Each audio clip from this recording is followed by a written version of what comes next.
ঈদুল আজহার আর মাত্র কয়েকদিন বাকি। রাজধানী ঢাকা সহ সারা দেশের পশুর হাটগুলো এখন ধীরে ধীরে জমে উঠছে। কোথাও ট্রাকে ট্রাকে আসছে গরু, কোথাও ভিড় করছেন ক্রেতারা। তবে বেশিরভাগই দাম শুনে চোখ কপালে তুলে ফিরে যাচ্ছেন। এবারের কোরবানির হাটে চমক এনেছে কিছু অসাধারণ বড় গরু, বিদেশি দুম্বা এবং সবচেয়ে অবাক করার বিষয়, রাজধানীর হাটে জুটি বেঁধে এসেছে 2 জোড়া উট। রাজধানীর তেজগাঁও পশুর হাটে এবার সবার দৃষ্টি আটকে যাচ্ছে একটি বিশেষ কর্নারে।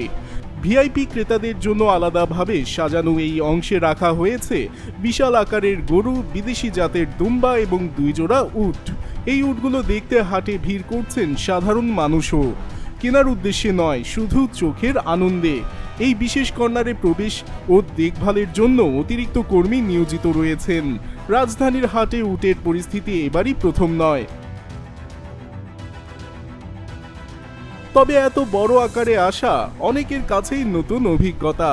দেশের বিভিন্ন প্রান্ত থেকেও আলোচনায় উঠে আসছে অস্বাভাবিক বড় গরুর খবর। এর মধ্যে সবচেয়ে ভাইরাল হয়েছে নাটোরের টাইটানিক। 33 মণ অর্থাৎ প্রায় 1200 কিলোগ্রামের বেশি ওজনের এই বিশাল গরুটি দেখতে মানুষ ভিড় করছেন। খামার মালিক রেফাত আলী গত বছর এই গরু বিক্রি করতে পারেননি, সঠিক দাম না পেয়ে ফিরিয়ে এনেছিলেন।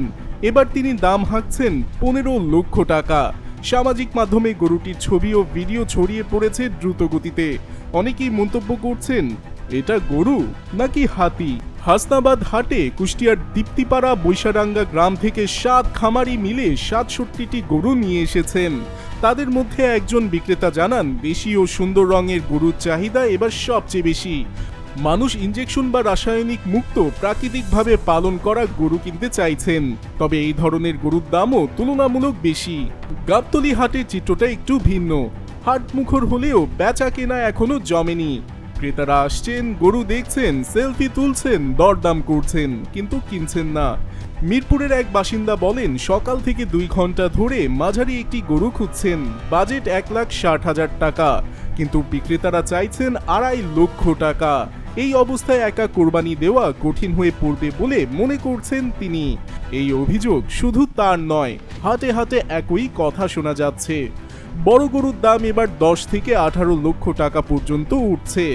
মাঝারি গরুর দামও গত বছরের তুলনায় উল্লেখযোগ্যভাবে বেশি। বিশ্লেষকরা বলছেন, মধ্যপ্রাচ্যে ইরান যুদ্ধের প্রভাবে জ্বালানির দাম বাড়ায় পরিবহন খরচ বেড়েছে, পাশাপাশি গোখাদ্যের দামও চড়া। এই দুটি মিলিয়েই পশুর দাম বেড়ে গেছে। কুয়াকাটার প্রাণী সম্পদ কর্মকর্তা জানিয়েছেন, এবছর জেলায় প্রায় 20,000 খামারি গরু হৃষ্টপুষ্ট করে পালন করছেন এবং সেগুলো ঢাকা ও চট্টগ্রামের বড় হাটে আসছে।